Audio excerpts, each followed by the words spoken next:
Capítulo 2. Deja de mentir. Mentir conforma de tal manera una gran parte de nuestro mundo, en la política, los negocios, el matrimonio, las salidas románticas, la devolución de impuestos, la búsqueda laboral, las publicidades, la familia, las amistades, el lugar de trabajo, la escuela, que no deberíamos sorprendernos de que la mentira sea tan penetrante dentro de la comunidad cristiana. Saludas a alguien con una enorme sonrisa y un abrazo, pero la verdad es que no soportas a esa persona. Dices, estamos bien en nuestro matrimonio, cuando en realidad la mejor descripción es que la relación está fría.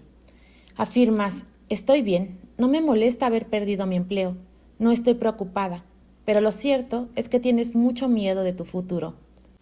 Comentas, creo que hiciste un gran trabajo, cuando en realidad crees que su desempeño fue a lo sumo aceptable. Declaras, no puedo ir, estoy muy ocupada, aunque la verdad es que prefieres no asistir a la actividad. Mentir y fingir son actos tan asociados a nosotros que casi no los notamos. Cada cultura y familia tiene su manera particular de dar rodeos, ocultar los hechos y evitar los momentos desagradables. Mentimos con las palabras, mentimos con nuestra sonrisa, mentimos con nuestro cuerpo, mentimos con nuestro silencio y pensamos que no es grave porque todo el mundo lo hace. Buenas mentiras cristianas. Al igual que la mayoría de las personas, yo mentía antes de entregarle mi vida a Jesús a la edad de 19 años. Sin embargo, lo más alarmante era la falta de conciencia que tenía de lo mucho que seguía mintiendo. Me mentía primero y principalmente a mí misma, luego a los demás e incluso a Dios. Mirando hacia atrás, puedo ver que las iglesias a las que asistí promovían una variedad de mandamientos tácitos acerca de lo que era y no era aceptable decir. Esos mandamientos me alentaban a fingir que las cosas estaban bien cuando no lo estaban, y a tergiversar la verdad para mantener la paz como una buena cristiana. Cuando sentía emociones tales como enojo, tristeza o desilusión, trataba de ignorarlas. ¿No se suponía, después de todo, que la vida cristiana debía ser gozosa y abundante? Le pedía a Dios que se llevara esos sentimientos. Él no lo hacía, entonces yo seguía mintiendo. Durante los primeros tiempos de mi matrimonio, mentía acerca de lo desdichada que me sentía por el ritmo de nuestra vida. Mentía sobre lo enojada que estaba por considerarme una madre sola. Mentía sobre el resentimiento que tenía hacia las personas complicadas en la iglesia. Mentía sobre lo terriblemente triste que estaba por vivir en Nueva York apartada de la naturaleza, las playas, las montañas, los senderos y los espacios al aire libre. A menudo mentía dándole un amable y amoroso sí a las personas, mientras que en mi interior estaba enojada y diciendo que no. Mentía por temor. No quería desilusionar a la gente. Los llevaba en mi auto cuando prefería irme directo a casa. Aceptaba invitaciones a actividades sociales cuando en realidad deseaba estar sola. Le decía a Pete que no me importaba si trabajaba hasta tarde cuando en realidad sí me importaba. Durante años me sentí culpable por estar enojada o llena de furia. «Jerry, ¿está todo bien?», me preguntó una amiga un día cuando se me escaparon un par de comentarios cortantes. Enseguida borré el rastro. «No pasa nada, todo está bien». Sin embargo, mi tono de voz, las palabras ásperas y el lenguaje corporal me traicionaban. La dedicación de Faith. Crecí en una familia donde los nacimientos de los hijos, las vacaciones, los cumpleaños y las graduaciones eran considerados acontecimientos sagrados. Tengo 6 hermanos, 23 sobrinos y en la actualidad 16 sobrinos nietos. Juntarnos para esos acontecimientos constituye una tradición familiar. Somos un clan irlandés-estadounidense ferozmente leal y comprometido. Cuando nació Faith, nuestra tercera hija, naturalmente planificamos una celebración familiar en torno a la dedicación de nuestra bebé. Pete, en 3 semanas van a venir más o menos 20 personas de mi familia, le dije, esperando que apartara un tiempo sin ir a la iglesia para ayudarme con la organización. Muy bien, eso es fantástico, respondió mientras se alejaba. Supe lo que eso significaba. La iglesia andaba a toda marcha y él estaba sobreocupado, así que me encontraba sola. A medida que se acercaba el día, me ponía más tensa e irascible. Solo el hecho de tener que cuidar de 3 niñas pequeñas de 6, 4 y ahora 3 meses era lo suficiente agotador.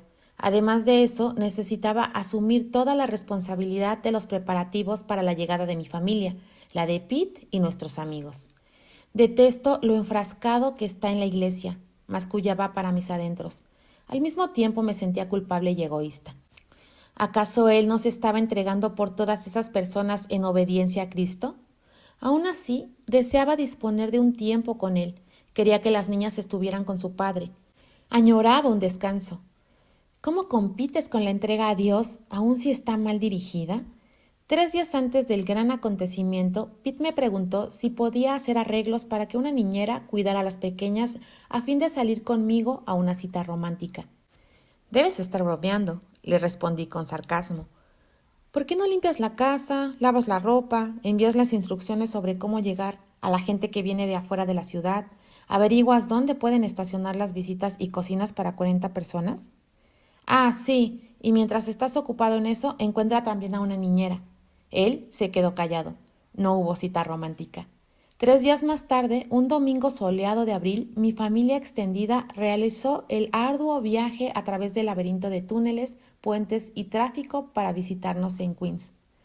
Acudieron a la iglesia ese domingo y luego a nuestro diminuto departamento en el segundo piso para la fiesta de celebración que comenzó a la 1 de la tarde. Se suponía que Pete estaría en casa a las 2 de la tarde. Por supuesto, él no había pensado en invitar a alguien a predicar a fin de estar en casa para el comienzo de la fiesta de nuestra hija, y yo no se lo había pedido tampoco. ¿Por qué debo decir lo que es obvio?, pensaba. No obstante, acepté que él llegara a casa una hora más tarde de que la fiesta hubiera comenzado. 2 de la tarde, Pete no había llegado. 3 de la tarde, Pete no había llegado. 4 de la tarde, Pete no había llegado. ¿Dónde está? No puedo creer esto. Estábamos celebrando el nacimiento de nuestra hija y yo estaba entreteniendo a su familia, mi familia y nuestros amigos. Sola. Me sentí humillada. Nuestras familias comenzaron a despedirse alrededor de las 5:15. Cuando mis padres se iban alejando, Pete entró por la puerta muy orondo. ¡Ah, ya se van!, exclamó con una expresión de sorpresa. La noche es joven. Me compliqué con unos asuntos serios en la iglesia. Me sentía avergonzada delante de mi familia. ¿Qué deben estar pensando? ¿A quién le importan tus asuntos serios en la iglesia? Pete, es tu hija, grité dentro de mi cabeza, pero no dije nada. Cuando nuestros familiares y amigos se marcharon, Pete trató frenéticamente de limpiar la casa como un acto de penitencia. No le hablé por el resto de la noche y muy poco en los siguientes 2 días. Mi lenguaje corporal y mi talante eran claros. Mantente alejado. Te dejaré saber cuando quiera hablarte de nuevo. Supuse que él se daba cuenta de lo difícil que había sido para mí, lo importante que era esa fiesta y que nunca más se volvería a repetir ese día. Nunca más. Por 3 días no hablamos del asunto. Cuando finalmente le comenté lo desilusionada que estaba, le oculté la magnitud de mi enojo. ¿Cómo reaccionaría él? Hacia el final de la discusión, reconoció que su tardanza fue una forma indirecta de castigarme por haberme negado a ir a la cita romántica 3 días antes de la fiesta. Me confesó que esta era su forma de vengarse por mi actitud arrogante. Se disculpó. Yo le extendí el perdón, como debe hacer una buena cristiana, y seguí adelante. No obstante, mentí. Me llevó otros 5 años decirle la verdad de lo dolida que me sentía por sus acciones y que esta herida en particular estaba abierta y no había sanado. El grado de verdad, el grado de libertad. Parte del maravilloso plan de Dios desde el comienzo ha sido que los seres humanos vivan en la verdad. Esto sigue siendo vital en su diseño a fin de que disfrutemos la libertad y gozo. Jesús dijo: si se mantienen fieles a mis enseñanzas, serán realmente mis discípulos y conocerán la verdad y la verdad los hará libres. Juan 8, 31-32. Esta verdad incluye tanto la verdad bíblica acerca de Dios como la verdad en general. Como seguidores de Jesucristo, el grado en el que vivimos en la verdad determina el grado en que somos libres. Cuando mentimos en ciertas áreas de nuestras vidas, nos ponemos grillos y cadenas, limitando la libertad que Cristo conquistó para nosotros. Si un pastor enseña la Biblia en su iglesia y luego se va a su casa y pasa tiempo en secreto viendo pornografía en la internet, no es libre, sino que está en cadenas. El jefe del Comité de Finanzas de Continuo exhorta a la gente a ofrendar generosamente, aparentando ser un ejemplo en sus contribuciones monetarias, pero no ha dado un centavo. Teme ser descubierto. No es libre, sino que está preso. Larry y Tracy se presentan en su grupo pequeño como una pareja cristiana sólida. Sin embargo, Tracy a menudo explota de rabia con Larry. Él tiene miedo de hablar con ella o discutir sobre la más mínima cosa con tal de no empeorar la situación.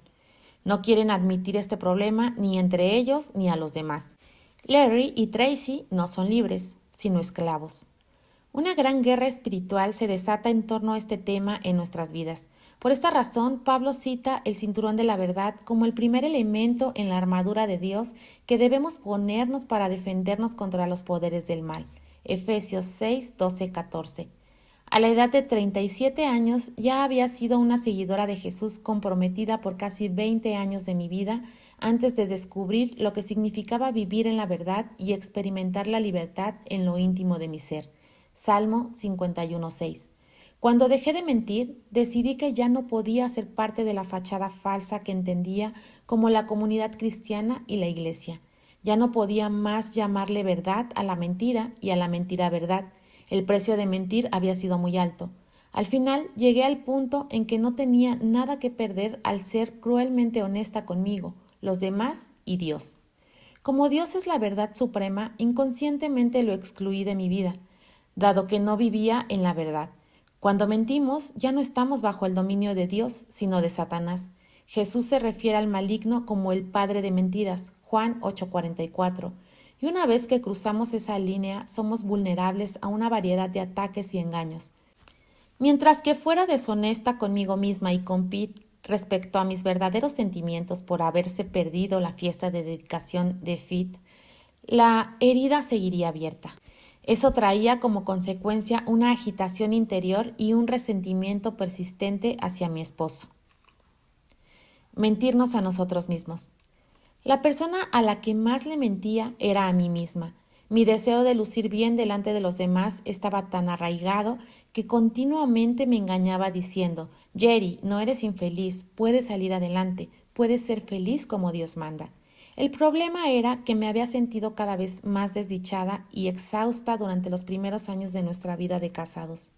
Siendo padres jóvenes de 4 niños pequeños, habíamos comenzado una iglesia de cero en la ciudad de Nueva York, sin gente, personal ni dinero. Nuestra fe era una mezcla de un Dios amoroso, bueno y malo entrenamiento y teología, ingenuidad juvenil e ignorancia de nuestros asuntos personales. Mantener viva mi alma en medio de un ambiente así requería un montón de mentiras y negación. Sin embargo, mentir hacía que fuera imposible amar a los demás de manera genuina. Mis conflictos internos combinados con la tristeza y la ira reprimidos me dejaban en un estado impredecible y poco fiable. El enojo ardía debajo de mi amable conducta cristiana. El día en que admití que no era una persona tan amorosa fue el día en que di un gran paso para convertirme en ella. Una enorme carga de fingimiento cayó de mis hombros y por fin pude reconocer mi verdadera debilidad y quebrantamiento. Estaba humillada. Abrazar mis propias fallas fue lo que con el tiempo me hizo convertirme en una mujer más fiable, dócil y accesible. Virginia Satir, una conocida terapeuta familiar, ha observado que los mensajes o las reglas que interiorizamos de nuestras familias y culturas de procedencia a menudo hacen que sea sencillo mentirnos a nosotros mismos. Algunas de esas reglas son verbales, aunque en gran parte no lo son. Ella escribe: la mayoría vivimos vidas inhumanas porque seguimos reglas inhumanas acerca de nosotros mismos. Al leer algunos ejemplos de las reglas inhumanas de Satir, piensa en si alguna de ellas pueden ser esas reglas tácitas que han impactado tu vida. No demuestres tus sentimientos. No sobresalgas. No repliques. Siempre sé buena. No pelees. Obedece a la autoridad en todo momento. Siempre sé puntual. No te jactes. El orgullo viene antes de la caída. Los errores pueden matar. Nunca cometas uno. Cuando esas reglas se arrastran inconscientemente hasta la adultez y nunca se cuestionan, ahogan nuestra libertad y nos alientan a mentir. Por ejemplo, me digo a mí misma que no estoy enojada porque tengo una regla que dice que se supone que siempre debo ser buena. Me digo que no estoy desilusionada porque tengo una regla que afirma tengo que ser buena y la gente buena no anda triste ni desilusionada. Le digo que sí a la gente cuando quiero decir que no porque tengo una regla que indica la gente buena siempre dice que sí.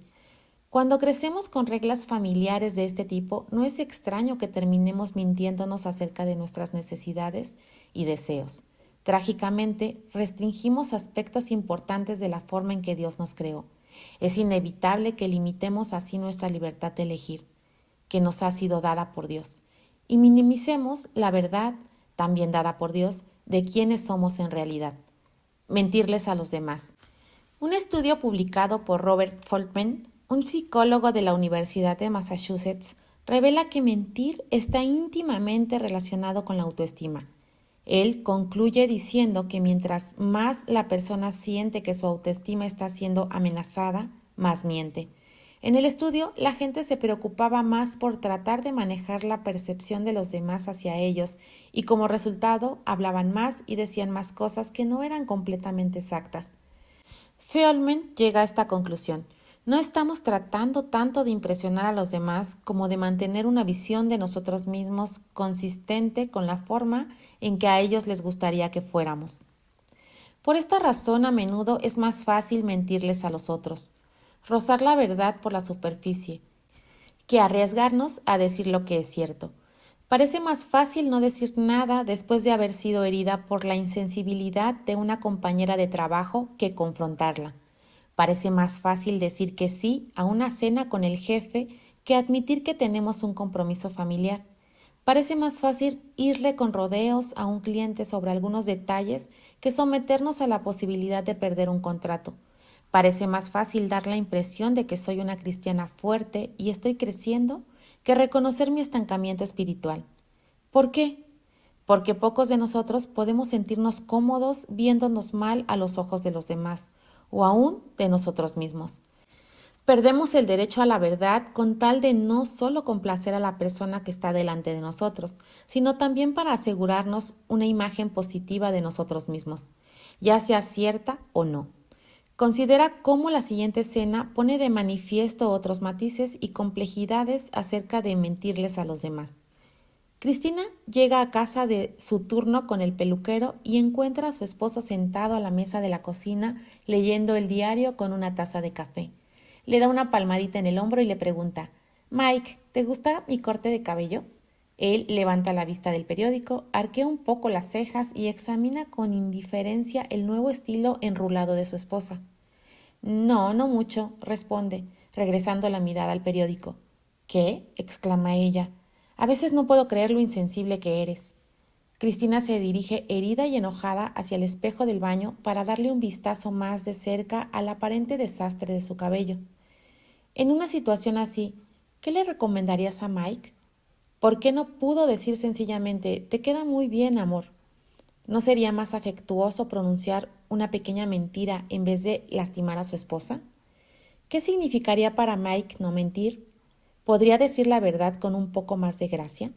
Imagina a Mike diciéndole a Cristina: «Te amo, mi amor, por quién eres tú. Lo que opinas sobre tu nuevo corte de cabello es más importante que lo que yo creo. Sin embargo, habiendo dicho esto, quisiera añadir que me gustaron más otros peinados que te has hecho antes». O trata de visualizar a Mike respondiendo de manera inteligente y sincera: «Este corte de cabello no es mi favorito, pero para mí tú siempre eres hermosa». Hay muchos factores distintos que debemos tener en cuenta en una respuesta respetuosa, madura y sincera de parte de Mike. Por ejemplo, ¿qué tanta buena voluntad existe en su relación? ¿Cuál es su historia de pareja? ¿Cuál es su grado de conciencia y madurez? Aunque parezca sorprendente, la persona que miente inconscientemente aquí es Cristina. Cuando le hace a Mike la pregunta de si le gusta su cabello, ella no está haciendo una pregunta franca. Lo que en realidad está tratando de comunicar es: «Estoy asustada y ansiosa de que no luzca bien. Quiero y necesito que me digas que estoy bien». La pregunta de Cristina en sí implica una mentira. Como ella no parece sentirse cómoda con su cabello, quiere que Mike lo apruebe. Debido a que su apariencia es importante para ella, como lo es para la mayoría de nosotras, hasta algo pequeño como un corte de cabello puede impedirle descansar en el amor de Cristo. Para muchos de nosotros, así como para Cristina, la mentira está arraigada en la necesidad de que otros validen y afirmen a fin de sentirnos bien con nosotros mismos. Mentir puede darnos un alivio a corto plazo, sin embargo, tiene un costo. Lo que parece una mentirita inofensiva en el momento se convierte en algo más complejo y difícil con el tiempo. La salida fácil al final resulta ser más complicada. Nuestra relación se vuelve más distante y disminuye su calidad.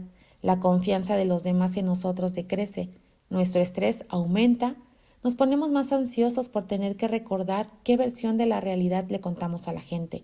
Y lo más importante, nuestra capacidad de amar a Dios y a los demás, la misma razón de nuestra existencia, empeora. ¿Conflicto? Algo debe andar bien. La escritora Sandra Wilson declaró: la verdad nos hace libres, pero primero nos hace miserables.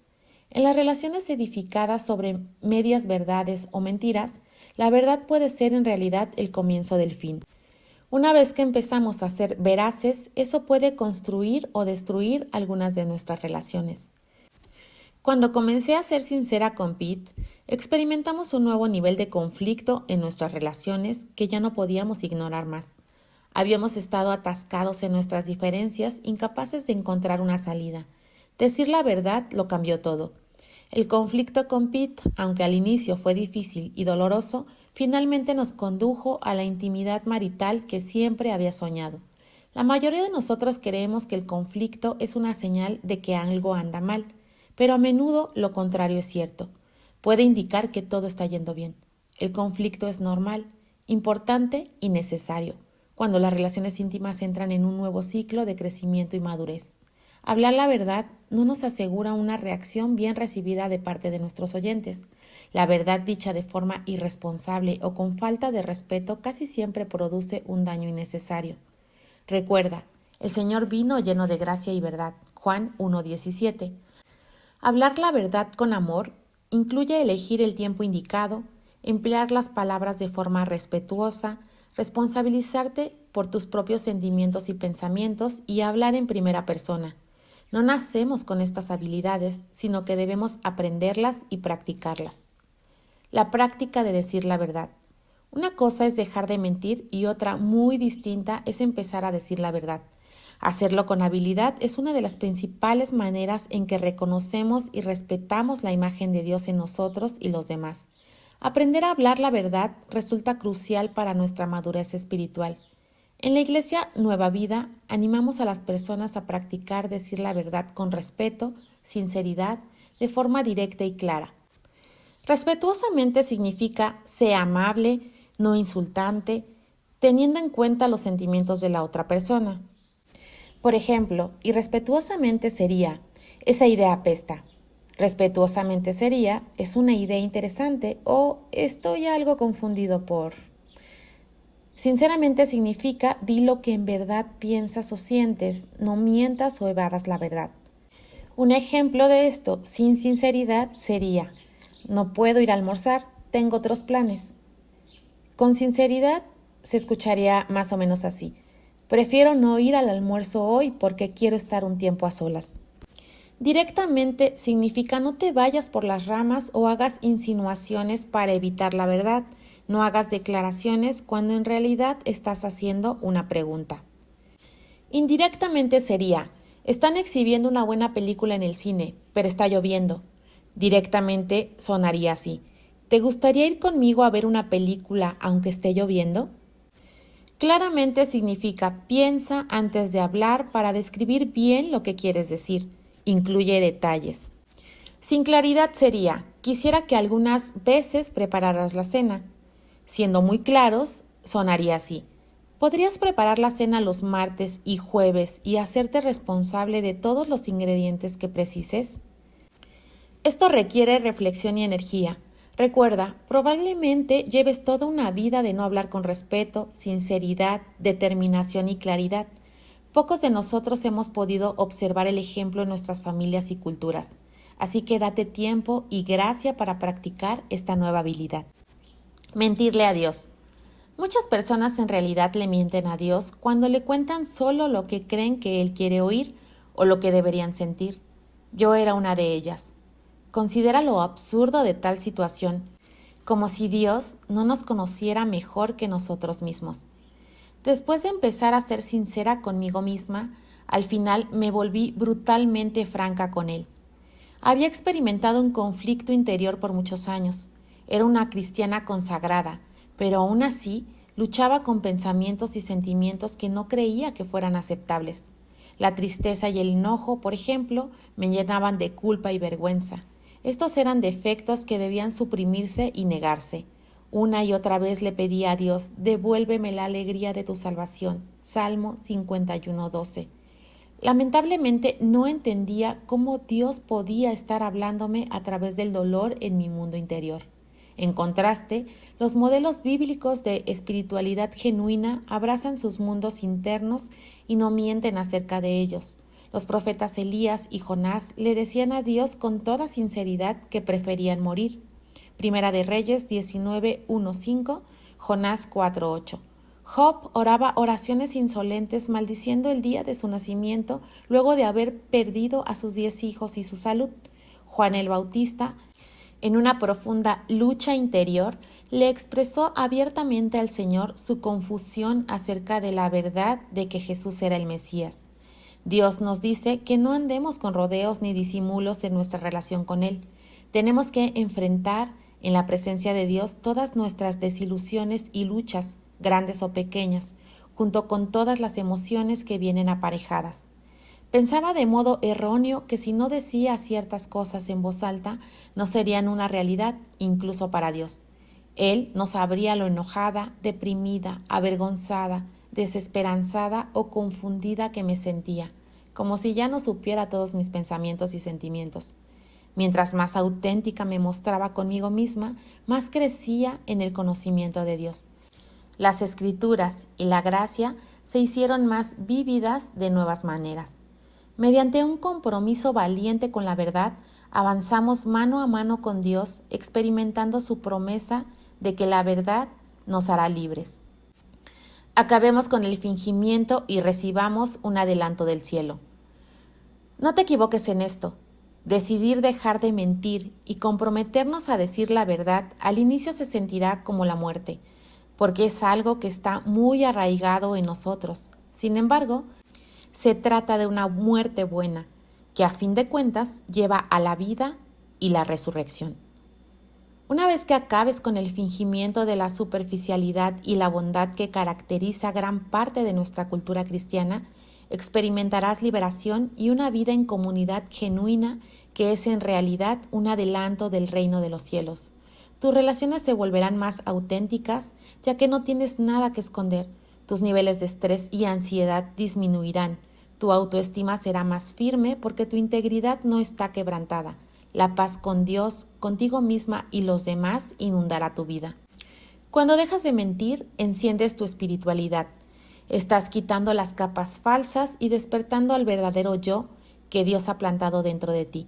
Por la gracia de Dios serás la persona más libre de la tierra y no habrá vuelta atrás. 5 años después de la fiesta de dedicación de Pete y yo finalmente tuvimos esa conversación acerca de mi angustia y decepción. Como ya habíamos comenzado a practicar las habilidades para ser veraces en nuestra relación, pudimos mostrarnos respetuosos, sinceros, directos y claros. Yo lloré mientras derramé mi dolor. Él me escuchó. Ambos sabíamos que no podíamos repetir ese acontecimiento único. Dijimos todo lo que debíamos decir y nos abrazamos. Pete me pidió perdón. Al final, pudimos darle un cierre sanador a un episodio triste de nuestra historia. Cuando dejamos de mentirnos a nosotros, a los demás y a Dios, comienza un gran despertar. Algunas partes de nosotros que antes estaban enterradas, tanto las buenas como las malas, ahora emergen.